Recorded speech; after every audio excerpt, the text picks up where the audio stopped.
Um, okay, so today I'm just gonna give you some tips on how to break down complex scientific articles. They can be very intimidating. It's a lot to get the main message quickly. So we thought it would be cool to do a workshop on how to get that main message out of the scientific papers without getting too caught up in the weeds. And okay, so a little bit about me. I was born in Bogota, Colombia, and then I moved to Ecuador to get my veterinary medicine degree. So I practiced veterinary medicine for about 2 years, and then I was able to come to Virginia Tech to do a summer experience in research, and loved research. So I stayed, decided to do my PhD at Lehigh University. I did it in biomaterials for osteochondral regeneration. Okay, so 3D printing scaffolds to regenerate cartilage and regenerate knee osteoarthritis mostly. And now I'm here, I'm a postdoc, and I work in Joel Borko's lab, and I'm working on mechanobiology of the vascular network and how vascular networks develop. Okay, so I want to do a brief introduction of why do we read scientific articles, what are the parts of scientific articles, what's the review process, so you have a little bit of background of scientific articles in general. And we can read them if you're entering a new field, like you're doing now, and trying to understand all the different things that you're going to be doing while you work in the labs, building your background, filling gaps in your current understanding once you get a little bit more into the research, or identifying new research questions. And there are different types of articles depending on what you want. So there's methods papers where they present a new technique and it's very detailed in the method so you can replicate the methods. There are review articles, which I think Amanda shared some earlier, which kind of summarize the field, and they're a lot easier when you're trying to enter a new field to have those review articles. There are commentaries, which are kind of opinions on the researchers, that they take a stand on a controversy or give big picture of a problem. Then there are resource articles, which present new tools, and then research articles, like the one we're going to read today, which are new data and the author's interpretation of the data. So inside a research article, I think these are data and review are the most common ones that you're going to be reading. You have the title, so if you break up the title, it'll give you the take-home message of the article. Then the abstract is one of the most important parts because it's a very summarized little paragraph about what the entire article is about. And it presents the research question, the approach, the results, the interpretation. Then it has the introduction, so it has several paragraphs giving you kind of why is this research important, what's the context of the research that they're going to be doing. Then the methods.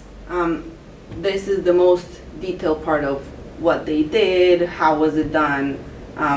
It should have enough detail so you recreate the methods if you wanted to adopt for any other project. Then you have the results. So what was found? So using the methods, how did we measure what we wanted to measure? What did we find? So the results should be objective observations, just data, figures, what they actually found. And then using those results, they build the discussion. So what do the results mean, and how do they relate to previous findings in the literature? And the perspective of the authors and the results.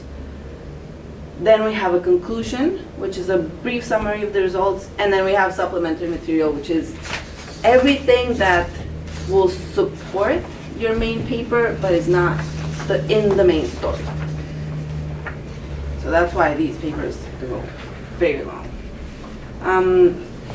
And I wanted you to know a little bit about what goes into the review process of these papers. So usually, as researchers, we do all the experiments, we write these papers up, and then we send them out to be reviewed by other experts in the field. So what does this review process look like, and how does it impact the actual work that we do? So when it goes through the review process, the experts make sure that the data that is presented in each of the papers support what we say it supports, so it supports the interpretations, and it's not missing data, or it can be interpreted a different way. They ask questions of why did you think about this, why not this, any alternative explanations that you could find for the data. Are the data presented in a logical way? Sometimes papers don't read like we intend them to read, so it takes another expert to like say, maybe you think about swapping this with this, and maybe this flow is a little bit better to understand the point that you're trying to make. And they also look for potential biases in the study, in the authors, in your own perspective, if you haven't thought about something that maybe you should think about. And something that I always try to remember is that published papers are not truths etched in stone. This is like our work in progress. So as we write new papers, we find new things, we might find that whatever we read or whatever we wrote before was not 100% correct. It was half of the story, so we keep adding on. This is not like the final, this is the entire truth. Yes. So how do revisions get added into this kind of, is there an additional paper added, or can you go back in a time machine and be like, so like we're gonna add this onto this section and then say that there's an update? So that's how it gets done. So this is not what gets sent to reviewers the first time. So you send a final draft, and then they give you all the reviews, they give you all your questions. Maybe you need to think about doing these extra experiments. And then you revise the entire paper, do the extra experiments, do whatever they suggested that you think is gonna be good for the story, and then you send it back. And then if they're happy and they're okay, they can say, okay, the authors did what we asked, we think that the paper is ready for publishing. If not, they can send it back to you and say, well, we're still missing these things, it can still be interpreted this way. And at some point, either it goes on for like a couple of times, or they say, this is not ready, we're not going to publish it. Gotcha. So that's different than peer review? That is the peer review process. That is the peer review, even though they're not really your peers. They are. Because they're making the final decision on whether or not it gets published. So they are your peers, as in they're other researchers in the field. Gotcha.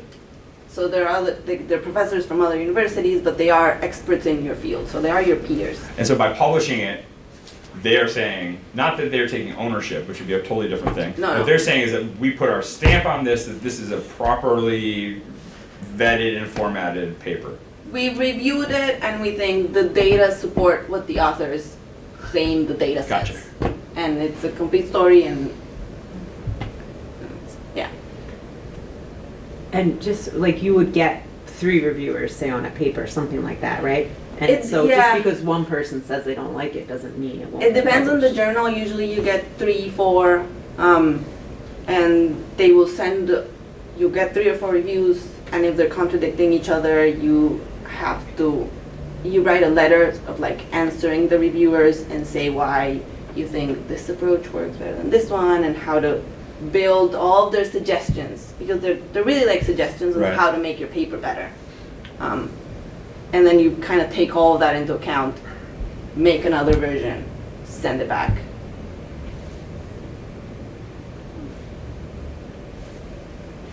So that's all that goes behind publishing one of these. So now, for actually reading these papers, I like to think of it as like, and there's like, how it's been described to me at all, I think it's the easiest way to do like 3 different passes.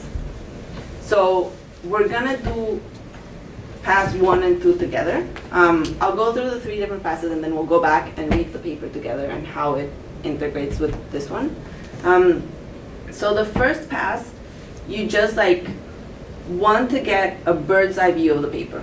What is the context of the paper what am I reading? Where am I? So read the article, read the abstract, read the introduction. That's gonna give you like the overview of what the paper is about. Just read section and subsection headings, maybe read the conclusions. If you're interested in, if it's like part of your research, you glance over the references and what kind of like, where they are in the references. And while you're reading this first pass, you want to think about what do the authors want to know? So what's the motivation for doing this research? What did they do? What's their approach? How did they go about answering the question? And what are the main contributions? What is new that they contribute to literature in this paper? And then, so once you do this first pass, you can decide whether you want to dig deeper and actually go into the figures and how they prove things, or if you're just like getting into the literature, you do this first pass and you have an overview and you can, like, you've read the paper, this is what they said. So if you want to do a second pass, then you like grasp the content of the paper. So this is getting more into the details of unpacking figures and tables. So you can reread the introduction, look up unfamiliar terms, understand the terms that they're talking about, look at the figures, read the discussion and the conclusions, and maybe go into any relevant cited references that you want to go back and look into. So when we're doing the second pass, we can think about, so what's the context in the field?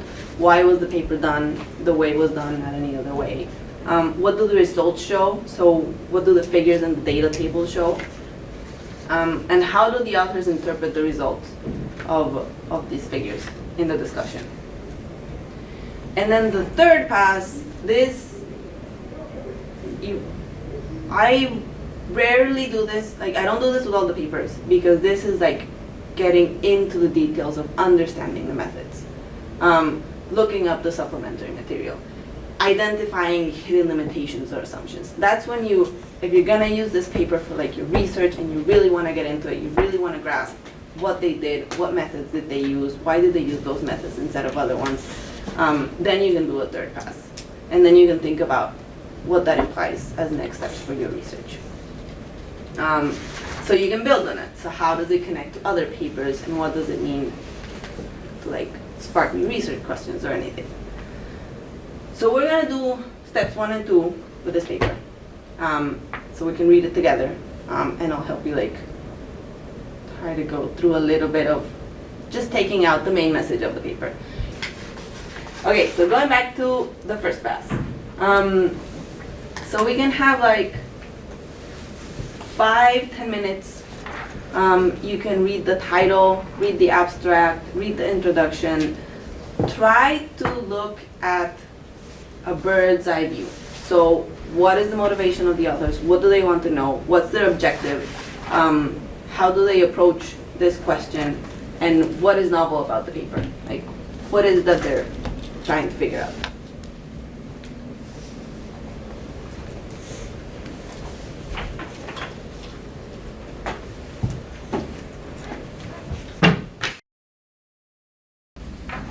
Okay, how are we doing?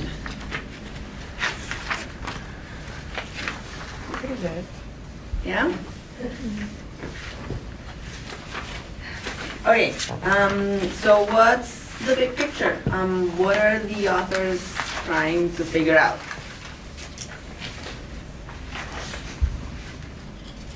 So I could be 100% wrong, but I'm gonna say they're trying to figure out how these microtubules tips like navigate cells, if I'm not mistaken. Like how do they give instruction? Yeah, so how do the microtubules give instructions to the cells to move? Right. Yeah, so that's a big thing. Other, I think they use a bunch of different proteins to get that message across through synapses. And one thing I kept seeing was like the growth of, what was it called, like cones to do that. That's kind of what I got from it. Yes, cool. So so we're talking about neurons in this. So neurons have a very specific shape and have a very specific function. So they have to like build these cones and like these long protrusions to send those synapses and to do all those molecules. So how do the microtubules inform how these cones get shaped and how these cones are made with a specific directionality? Anything else?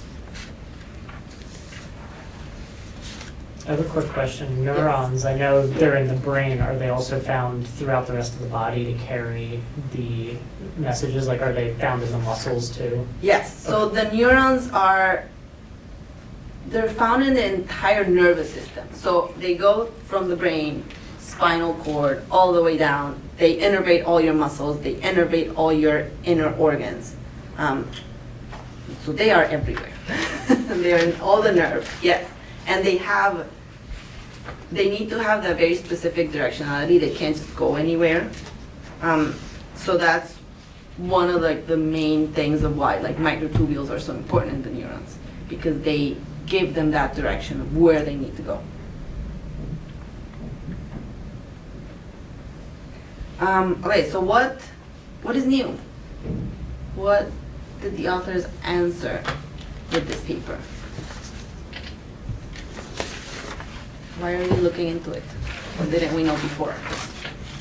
Well, it looks like they mentioned that Prem allowed them to go further into understanding how the neurons are growing. Yes, Yeah. I think one of the things that this lab specializes in is this technique that they mentioned, and this is how they get all of these images. Yeah. And it has allowed them to go a lot deeper into the cytoskeleton of the cell, and also ask a bunch of new questions that you couldn't ask before without looking so deep into it, and figure out maybe this doesn't make sense, that we thought before it was like this, but now we can actually see it. So now, why doesn't it make sense what we thought before? What else? Why are they so interested in this APC that they mention even in the title? So I know I flagged that, I was like, because they might be able to understand intellectual disabilities and neurological disorders better.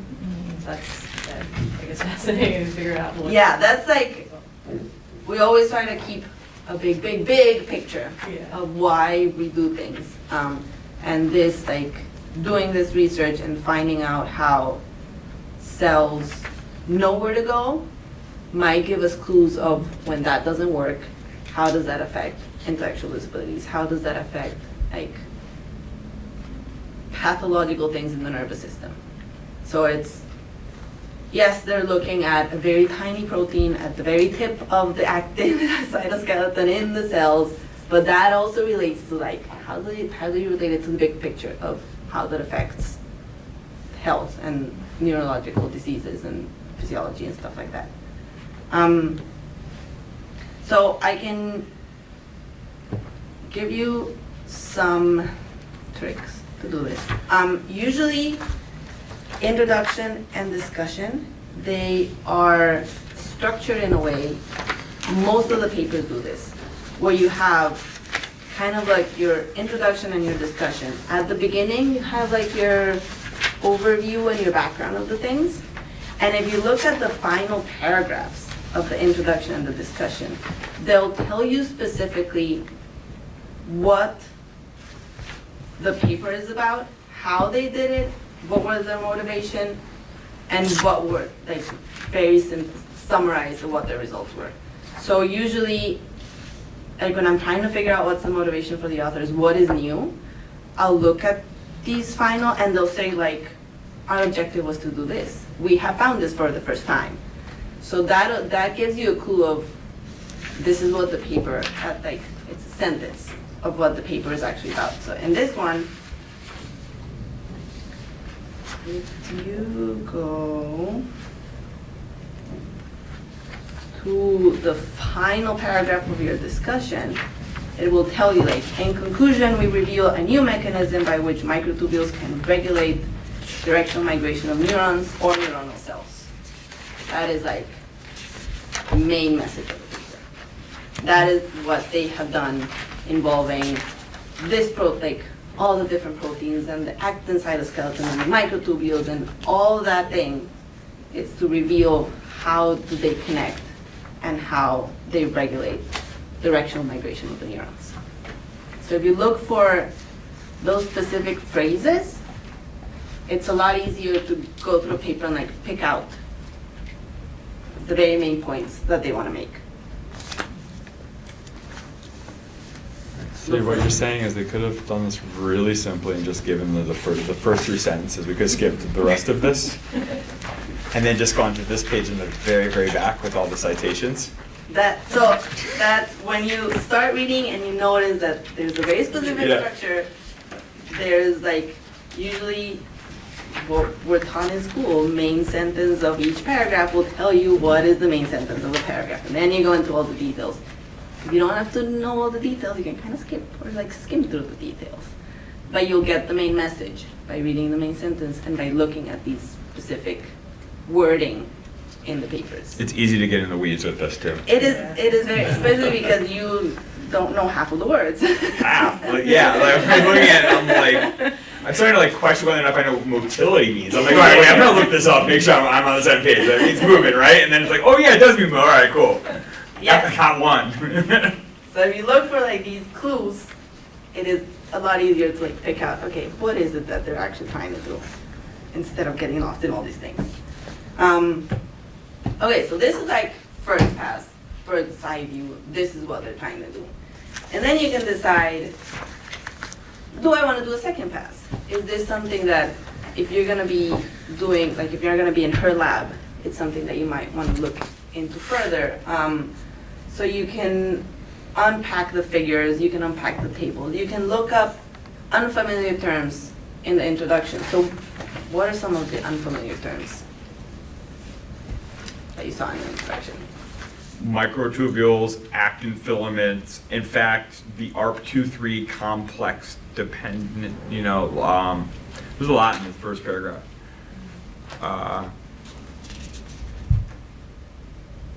Yeah, the row family, GTP pass, yeah, GTP pass. GTPases, Yeah. I actually work with one of the row family GTPases, but yes, all of those are unfamiliar terms. If you have your computers, do you want to start looking up some of those unfamiliar terms? Yeah. That's an abstract, right? My middle school brain has been blown. That sounds like I don't even know if I'm getting this, but we'll see. Once you read it again and you reread it again and then you talk about it with your lab and you reread it again, you're like, oh. Yeah. Well, and I think that like you only can see what you can see with your current working knowledge up to a certain point. So then the next time you go through it, you're like, I need to take out my son's notebook real quick. oh, okay. Because there's what they're trying to do, but the actual mechanisms they're going through, especially the ARP with the knockdown gene stuff that they were doing, and I was like, I didn't really know until now that there was a difference between knockdown and knockout, right? So I was like, oh, okay, all right. So now I had to Google that, and then I was like, all right, so what is a knockdown gene expression, or what is it interfering with? Yeah, I mean, this reminds me of some research I remember hearing about of this new organ they discovered that was like a mesh network all around our bodies. And I can't remember what it was called, or if they named it, but they were saying they think that's how cancer cells are able to move through the system. They catch like this fluid highway and just go through the body or something like that. Like the lymphatic system?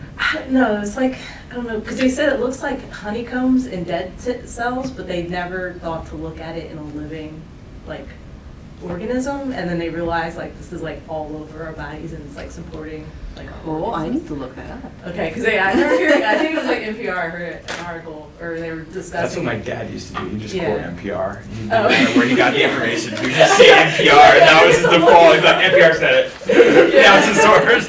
Yeah, because they were saying with like acupuncture, they found like that support for that working. Like you can have blocks in certain channels, and that can unlock those areas that allows things to move the way they're supposed to. Or something.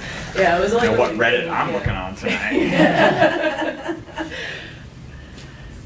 That sounds really cool. I have no idea. Because the microtubule, that's what I was like, that's what I was kind of thinking, that they must be like kind of tube-like system or something.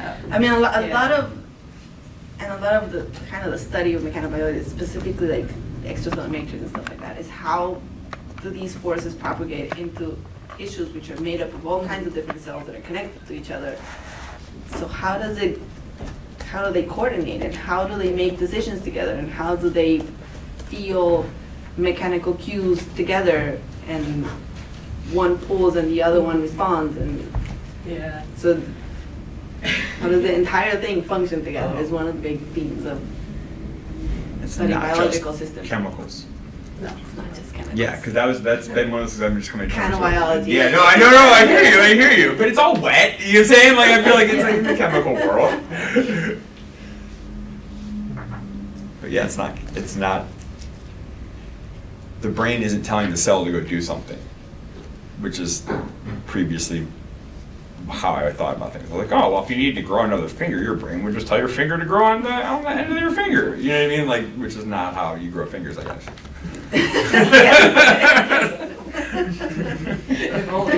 I mean, like, but there's an automation to this. There's a certain level of like that these things are, by their environment, their environment will end up is much playing a role of their development as everything else is. In their development, in their functioning, in their disease, in their I just looked up the organ system. It does say there's something called an interstitium discovered about 6 years ago. It's so they used to think like the body had walls of collagen, but now it's like they're like, oh, these aren't walls of collagen. It's actually like the collagen's on the outside, but inside there's fluid, and it connects like the whole body. So Like what SpongeBob would be made out of? Something like that. I know, it's hard to imagine, but it's like, yeah. Okay. Like some sort of weird fungus? So it's just kind of like a new system that's separate from the like vascular system. So are they saying it runs through everything? Yeah. It's like, Yeah, I think they observed it by injecting some kind of contrast or something, and then, I'm not sure maybe it was an MRI or something, but they watched it move like through. Like it was really wild. I don't know. Yeah. I mean, there's like the interstitial space, which is between cells and in the Yeah. extracellular matrix, and maybe that's what they're referring to. But Yeah. I mean, that's just goo, isn't it? 'Cause, That's I just mean, like nobody cares. It seems to be a lot of argument. It's like the stuff that's in between. Like Now we're figuring out that it Yeah. actually matters a lot. It's called like dark Yeah. goo or something Just like by, that. like being able to look at it with all these new things. Yeah, because that's like it matters a lot. I guess the big argument is whether or not to call it an organ or like what to classify it as. Yeah. Yeah. Looks like there's a book Interstitium on it, the is what it was unseen called? Interstitium. yeah. Interstitium? Yeah. Interstitial. Like an intertissue. Oh, got you. Oh, yeah. Intertissue. Intertissue.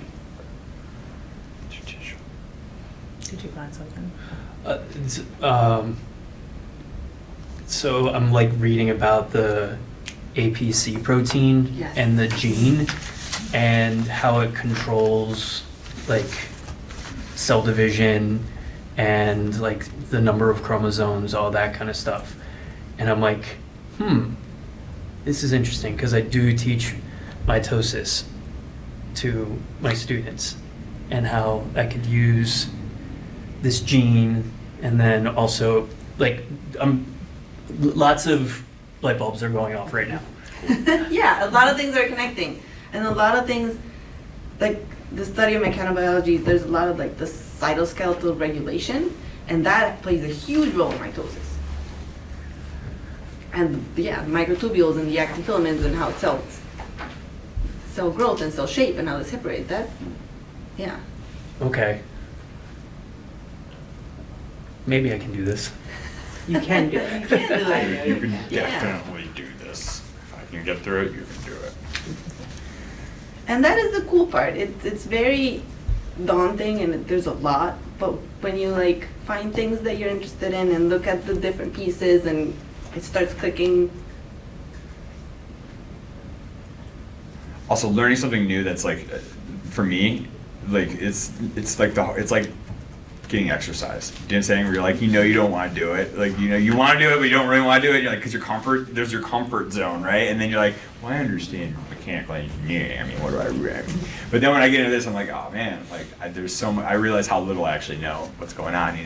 Yeah, that's exactly where I am right now. How Dude, little I know. I met a 19-year-old last summer who was starting as his freshman year in a lab here, and this kid could do sequencing, DNA sequencing, like it was like it was a second language. I was like, holy crap! Like he was in Skinia's lab, and I was like, how did you learn? He's like, oh yeah, I was like 15, and like my dad brought me over here, and so like we just been like hanging out, and then like he was like looking at like workout supplements and then like doing DNA things. You know what I'm saying? Like total 18-year-old dude. It's really cool.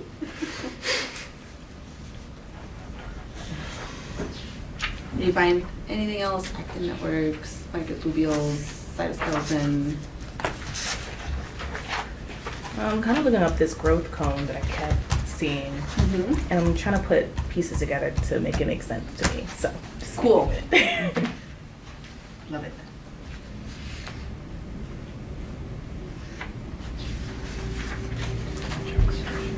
The cells are growing here. There were central nervous neurons from the central nervous system, right? Or then like versus.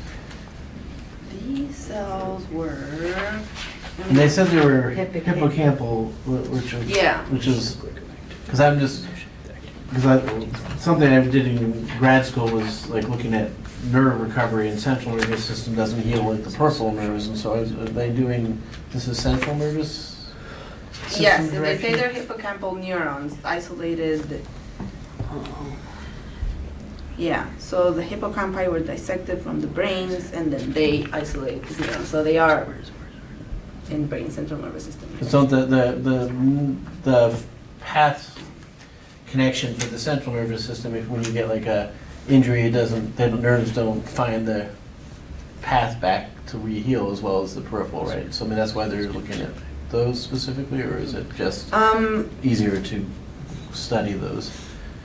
So usually when we pick cell models, it's either a cell model that you're interested in, so they might be interested in looking at hippocampal cells like in the lab.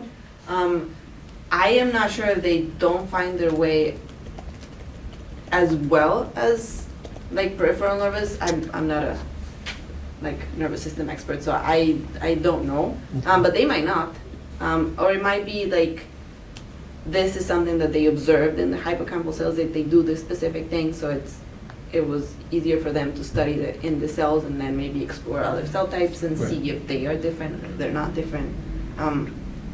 Because they have like excess, like just laying around. So they just, why not, Yes. Yeah.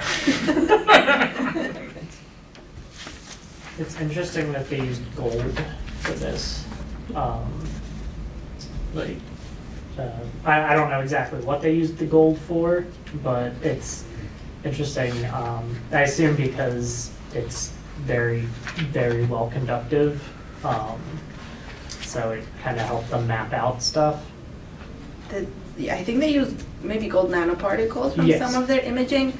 Yeah, that's a very common, that's in imaging, you can like see the gold nanoparticles pretty easily and you can attach different molecules to the gold nanoparticles. So you can use them in different ways to tag different things and to see them with the microscope and to, like you said, track different things. Are these introduced while it's still a living cell, or is this introduced after the cell is passed? Or is It's, it staining? yeah, it's like, you can think about it as staining. Okay, alright, so, alright. So instead of like staining with an antibody, you stain with these gold Gotcha. nanoparticles so that it attaches to different structures that you can see under the microscope. I don't know if they use it for live cell tracking. That's what I was wondering, like if you introduce it into the while it's alive, or if we're introducing it after it's no longer in. This is for this microscopy, right? Yeah, I think so this it's one gonna be is- dead, but it's yeah. not So really. think about this. What you are looking when you are doing microscopy is light, right? But Right. this is very, very tiny. So to cut light in that, you are basically getting photons or something Yeah. like that. So you need to coat the surfaces in order to reflect and see. And that's more or less what gold particles do. Right, so that's what I was gonna say, because it's dense, right? So like it's gonna be taking Yeah, the it's a electrons. fix. So there's fixed cells. They are like putting in a special mesh, like a cover. Yeah. You fix those in there, then you put your antibodies coupled to the gold particles or whatever other particle that you get, and then you can visualize. So, but we can't do electron microscopy on living cells, can we? No. No. Right, so we have, so they basically have to be donezo before they even get in there and properly prepped to be able Yeah. to be on the, You remove the water, basically. so we can see it. Yeah. Gotcha. There are other techniques to do live cell imaging, but it can't be electron microscopy. Any final like questions, discussion? So this is kind of like what it is, reading a research article, taking this thing apart, figuring out what you want to learn from it, how deep you want to go, looking for those clues about the objective, what they actually did, which cells they used, without getting lost in all the weeds. Looking up unfamiliar terms, looking up the actin network, microtubules, the cone, and just kind of looking at the motivation and what they wanted to do. So, I have a question. If no, that's a little question. So when you first started talking, you were saying, you know, in the second, third pass, you probably want to go through the methods and look at the figures and like, as a researcher, you know, figure out what next steps you might want to take. So maybe just coming at it from like a teacher researcher standpoint for the 6 weeks, I think what you just described sounded good. Do you think like you need to go into the nitty gritty of the methods, or is there some other type of advice you might have, or like what are the main points for a teacher researcher versus like a researcher who's going to be doing this for, you know, decades or years? so I think it depends. There's probably a couple papers in whatever labs you're going to that you are gonna want to go into the details because it's papers from their lab, it's what they've done, it's the techniques that they use. So by reading about them, you can get like more familiarized about what you're gonna be doing. If you're not gonna be doing research, I would say like first, second pass is enough. You can skim the methods, you can look like what kind of cells they use, if they use like gold nanoparticles, something that would catch your eye and be interesting to like look more into. But I would say the biggest thing is like take home message, what is novel about the paper, what they're trying to achieve. If you wanna do sort of like a journal club with your students, one thing that we do in the lab that is actually really helpful is we pick a paper and we divide the figures into like groups of people, and each group will talk about the figure. So somebody leads the journal club, they do the introductory part, and then each group does one figure. So we discuss what they did, what they found, how does that fit into the paper, and that way everybody kind of like reads the paper and knows about all the figures and is engaged. And then the person leading it will say, well, this is like the overall goal of the paper and the introduction and the overview. So that's what we do, and that would be my suggestions. Is there, No, go ahead. is there, like, so when I read something like this and I want to go get background information, because I do physics, not biology as much, do you have a recommendation of how to find good, like you were talking about overview articles of the field, is there a good way to like track those down with key like search words you know that will like if I wanted to read about this type of growing the neurons and talking about actin and things like that, I'd like to see the chemistry and all explained without the deeper research methods, just the big broad overview. Is there a way to track that down that that's like easier? I mean, I know I can sit there and search and hope to find it, but like that's a sort of hit or miss versus if there's a better way of doing that. So you can look at, there's like, I think it's annual reviews of physiology. So there's specific journals that just do reviews, or they will advertise specific like big papers as reviews. If you look at big journals like Nature or Science, or you can look at reviews. You can also just like include review in your search term, and it should give you only reviews. Okay. There's no like central database for reviews that I know, but In Google, if you go to Google Scholar, when you are looking for your criteria, Mhm. to the left side there is like what kind of papers do you want? Do you want paper, review, or even patents? So you can click in there, and then you put your whatever keyword, and they will give you a list of that. Okay. And also the annual review is for me is the best. There are annual review for everything, yeah. and you can get research in there. Like basically, it's review of the annual research. Yeah. But also think about this: the research, those review are pretty specialized. Right. So be careful with that, because you go and start reading a lot of compiled review, but you will not understand all of that. So don't get scared. So go for the basics. Right. Look at the protein in Google, what that means, what it's doing. And slowly you get like a funnel information. A lot of information, very general, to something practical, like a particular. That's the best way to. Thank you.